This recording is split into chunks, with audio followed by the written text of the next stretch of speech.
Well, thank you very much indeed. Can I add my thanks to Centurion and to the college for allowing us to run this event tonight.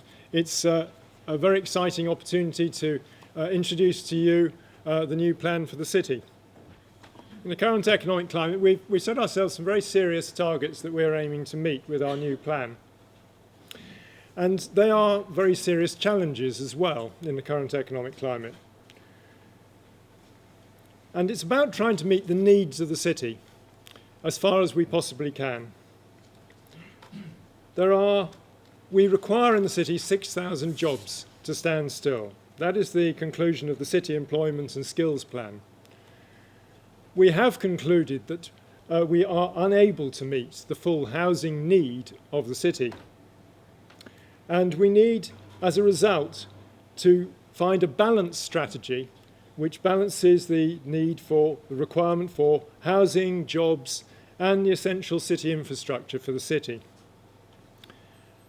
So we can't possibly meet that requirement for 12,000 people on the council's housing list.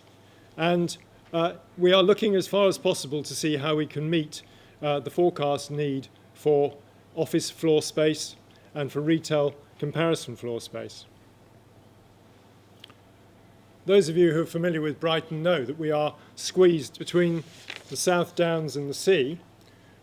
It's a highly constrained city. We're unable to put all the development we would want to put onto new greenfield sites, and therefore it's really important for us that we make the best use of brownfield sites throughout the city. One of the new constraints that we have is that we have a new national park boundary, which has taken a large amount of the open space around the edges of the city outside the built-up area. If you add to that the urban fringe sites that are largely in recreational use, then that takes out a considerable amount more. And if you add the lot together, you're left with a very constrained city. And as a consequence, we're looking to put our development largely into 8 development areas within the city, where we believe that there's a more opportunity for more intense development and where we can concentrate at much higher densities. And I'm going to run through some of those areas with you. The first one is the Lewis Road corridor. Within the Lewis Road corridor, we've got Preston Barracks, an exciting new site that we hope to develop along with the University of Brighton. We have Woolard's Field, where the keep is currently under construction and where there are plans for further office development. And we've got the Falmer Release Land, which was formerly part of Falmer High School. We're exploiting the links with the 2 universities in particular in this corridor and trying to promote the knowledge economy. And this is an area that we have a priority for ultra-fast internet as well. In the area just by the station, the New England Quarter, there are some exciting opportunities coming up. You'll be aware that there's been a significant amount of development immediately around the station in the New England Quarter. And there are some additional sites yet to be developed there, Block J and Block K. We also have considerable opportunities at Blackman Street and the GB Liners site. And just recently we noticed that the Vantage Point site and that cluster of sites around there is another important node for development in the city. And the Vantage Point site was recently sold. Now in those areas we're particularly concerned to protect employment within the city. They are really important sites in the city centre. We do not want to let those go to other uses. But another site shown on this particular extract is that site up at 125 to 163 Preston Road, the site that is notoriously the location of Anston House, and it's a very unsightly derelict state. And in that area, we have taken a much more pragmatic view. This is a secondary employment site, and we are looking at the possibility of mixed-use development up there in order to deliver the employment space that we need. Closer to home, closer to where we are now, is Easton Road. and Edward Street. And again, some very exciting sites here, particularly the one adjoining Amex. Amex, of course, will be moving into their new building and releasing their old building for redevelopment. Nearby to that, we have Circus Street, another exciting site with a potential development jointly with Brighton University. In those areas, again, we're looking to try and maximise the amount of employment space that we can secure, as well as provide some community facilities and facilities specifically aimed at the requirements of Brighton University and some student housing. But in other areas, for instance, at Freshfield Road, we're looking at the possibility of, again, enabling development through allowing some mixed-use development, perhaps later in the plan period, because we are talking about a 20-year plan period, but later in the plan period, that site has enormous capacity to be developed. It's largely single-storey sheds. Some of them are now getting fairly elderly, and it is cut into the hillside, so there is enormous capacity there to go upwards and to better use the site.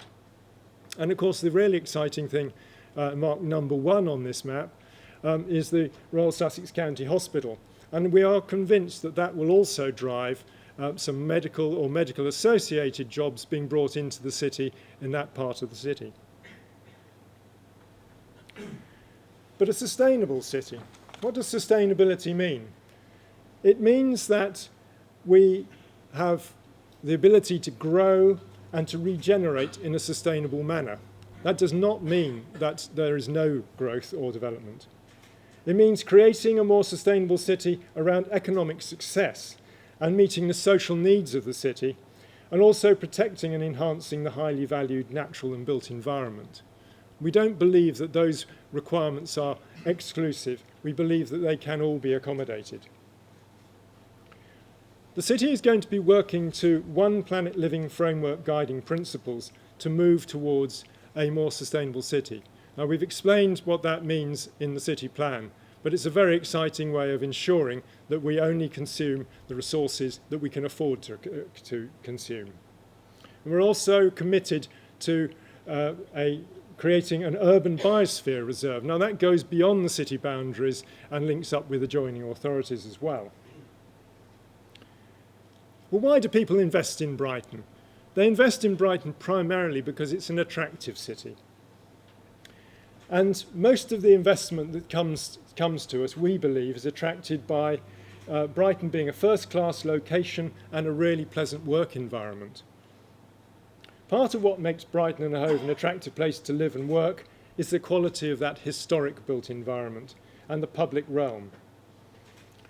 And it is therefore really important that when we're looking at the potential of our sites to develop to their maximum capacity, we also respect that urban context. We also want to make sure that we optimise the use of previously developed land so that we're not encroaching into the green areas of the city or unnecessarily constraining ourselves in the development of some of the areas that might impact on the historic areas. To this end, we are producing a couple of guidance documents, the Urban Characterisation Study and the Urban Design Framework. That should help us to discuss with developers what the constraints are of their particular sites and ensure that there is the guidance there to help them to produce an acceptable development. In addition to that, the city is investing itself considerably in public realm improvements in Valley Gardens and other areas, including in the seafront. And I think we all look forward to seeing the I-360 come to the city as a really iconic new development within the city. Also, what can we do as a planning service? Now, we want to be proactive. We are here basically to encourage development, not to discourage it.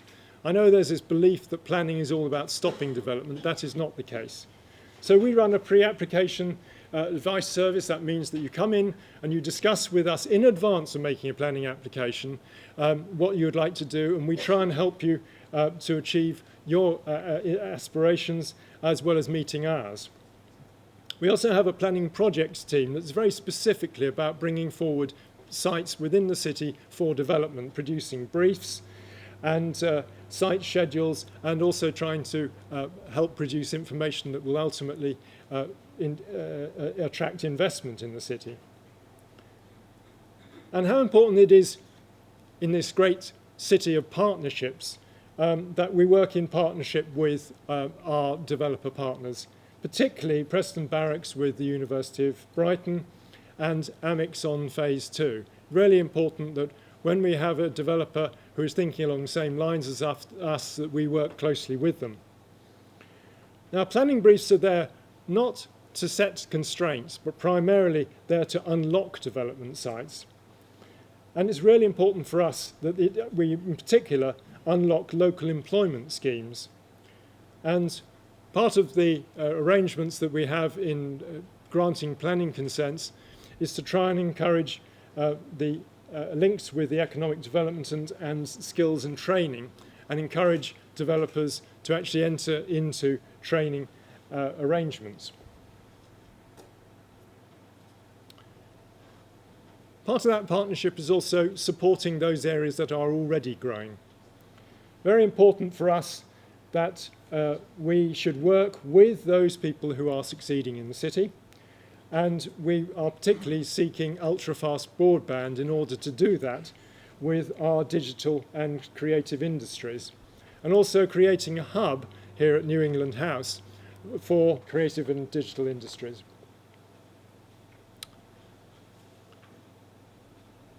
Also, I mentioned earlier when we're talking about the Lewis Road area, the importance of Preston Barracks. We believe that one of the growth sectors that has been untapped to a great degree is the knowledge economy. We have two fantastic universities in the city. Really important that we use the ideas that are coming out of those universities and exploit them properly. So we're into partnership working. We're certainly into working with the universities around their new requirements and how they can support industries in the city, and how we can work in partnership with both the industries and the universities to ensure that everyone succeeds. Now, we have an endowment of 1960s and 70s office buildings, which is not brilliant employment space. And we absolutely acknowledge that whilst we're trying to safeguard our existing office accommodation and bring forward new employment sites, we also want to encourage the refurbishment and upgrading of these existing office accommodation. And as a consequence, where we think that there are secondary locations for office accommodation, we are interested in looking at the possibility of mixed-use schemes. And we have in our new plan specifically, for the first time, talked about how we might accommodate that.